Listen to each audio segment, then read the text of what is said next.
Apakah Anda tahu asal-usul Gunung Merapi yang penuh misteri? Legenda ini akan membuat Anda terkesima dan merinding. Pulau Jawa pernah miring dan tidak stabil. Para dewa memutuskan untuk memindahkan sebuah gunung besar sebagai penyeimbang. Tapi, di lokasi yang akan dipilih, terdapat dua empu sakti yang enggan pindah. Bagaimana nasib mereka saat para dewa memutuskan untuk menempatkan gunung itu tepat di atas mereka? Mari kita telusuri legenda yang menggetarkan ini dan lihat bagaimana tradisi dan kepercayaan masyarakat sekitar Gunung Merapi masih hidup hingga saat ini. Ini lebih dari sekadar kisah, ini adalah warisan budaya yang penuh makna dan misteri. Ingin tahu lebih banyak tentang legenda dan kisah menarik lainnya dari tanah air kita di Nusantara? Jangan lupa untuk like, subscribe.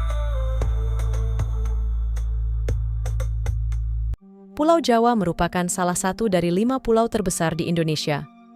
Konon, pada masa lampau, pulau ini tidak rata dan cenderung miring. Para dewa di Kahyangan memutuskan untuk memperbaiki keadaan tersebut dengan mendirikan sebuah gunung besar dan tinggi di tengah-tengah Pulau Jawa sebagai penyeimbang. Mereka memilih untuk memindahkan Gunung Jamurdipa dari Laut Selatan ke daerah datar di perbatasan Kabupaten Sleman, Provinsi Daerah Istimewa Yogyakarta, dan Kabupaten Magelang, Boyolali, serta Klaten di Provinsi Jawa Tengah. Di lokasi yang akan menjadi tempat baru Gunung Jamurdipa, terdapat 2 orang empu, Empu Rama dan Empu Pamadi, yang sedang membuat keris sakti. Kedua empu tersebut memiliki kesaktian yang luar biasa. Sebelum memindahkan gunung, para dewa berencana untuk memperingatkan kedua empu agar pindah ke tempat lain, agar tidak tertindih oleh gunung yang akan ditempatkan di sana. Raja para dewa, Batara Guru, mengutus Batara Narada dan Dewa Penyarikan, beserta beberapa pengawal dari Istana Kahyangan untuk menemui kedua empu tersebut.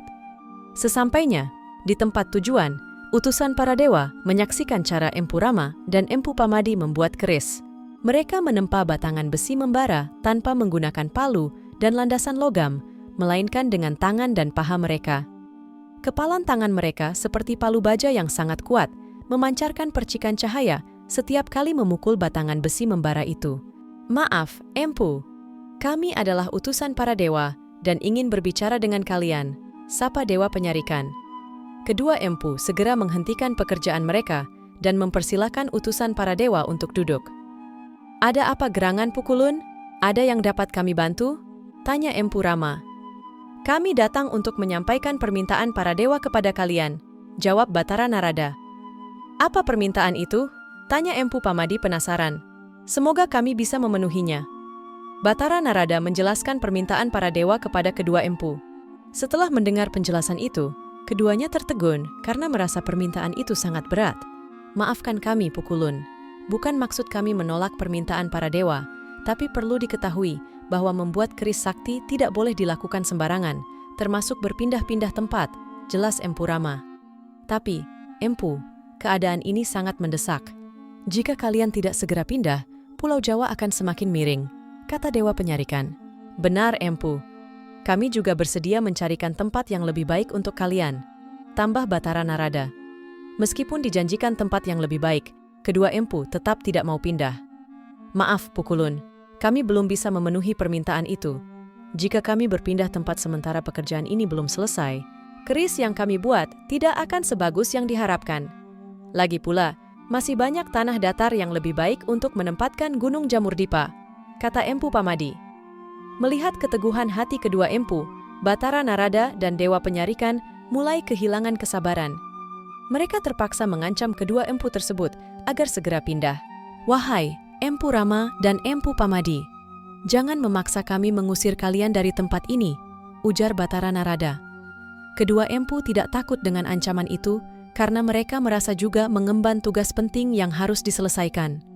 Akhirnya, terjadi perselisihan yang berujung pada pertarungan sengit antara kedua belah pihak. Meskipun dikeroyok oleh dua dewa dan pengawal mereka, kedua empu berhasil memenangkan pertarungan. Batara Narada dan Dewa Penyarikan yang kalah segera terbang ke Kahyangan untuk melapor kepada Batara Guru. "Ampun, Batara Guru, kami gagal membujuk kedua empu itu. Mereka sangat sakti," lapor Batara Narada. Mendengar laporan itu, Batara Guru menjadi murka. "Dasar keras kepala kedua empu itu.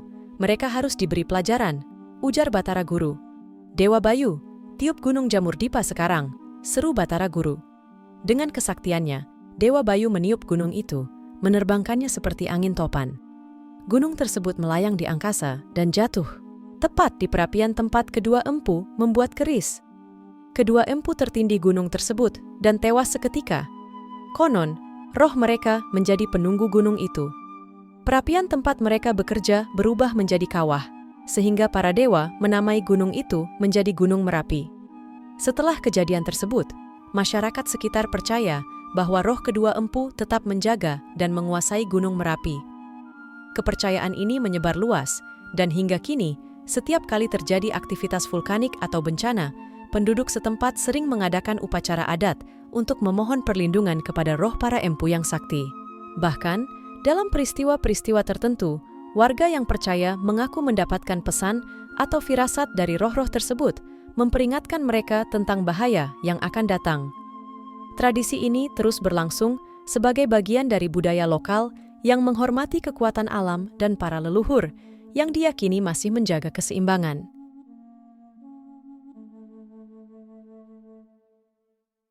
Menuju ke arah barat kota Boyolali, kita akan tiba di Kecamatan Cepogo, di mana cerita tentang Kyai Petruk telah lama dikenal oleh masyarakat setempat. Namun, siapa sebenarnya Kyai Petruk ini? Nama Kyai Petruk yang kita kenal biasanya merujuk pada seorang tokoh dalam dunia pewayangan, seorang abdi dari Satria Pandawa. Namun, Kyai Petruk yang dimaksud di sini bukanlah tokoh pewayangan tersebut dan tidak memiliki hubungan dengan cerita abdi Raden Arjuna. Pada masa akhir pemerintahan Kerajaan Majapahit, di bawah Prabu Brawijaya terakhir, kerajaan ini terdesak oleh kekuasaan putranya sendiri, Adipati Demak. Walaupun sudah ada persetujuan damai antara Kerajaan Majapahit dan Demak, ada anggota keluarga Kerajaan Majapahit yang tetap menganut agama Hindu, sementara penguasa baru Kerajaan Demak, Raden Patah, memeluk agama Islam. Anggota keluarga tersebut akhirnya pindah ke lereng sebelah timur Gunung Merapi dan mendirikan pemukiman baru bernama Tegal Seruni, sekarang masuk wilayah Kecamatan Selo. Keluarga tersebut dipimpin oleh Kyai Patradita, yang kemudian memiliki seorang anak bernama Kyai Mentawiji. Setelah Kyai Patradita meninggal dan dimakamkan di desa Tegal Seruni, Kyai Mentawiji memiliki dua anak, Kyai Wirogati, yang meninggal dan dimakamkan di desa Bulu, Kecamatan Selo, dan Kyai Wirodita. Kyai Wirodita kemudian memiliki anak bernama Kyai Reksayuda I, Kyai Dahlan. Setelah meninggal, Kyai Wirodita dimakamkan di desa Tunggulsari, Kecamatan Cepogo. Kyai Reksayuda I adalah seorang prajurit Mataram yang mendapatkan nama dari Raja Mataram. Ia menikah dengan putri dari Kyai Ragasasi yang juga keturunan kerabat Kerajaan Mataram.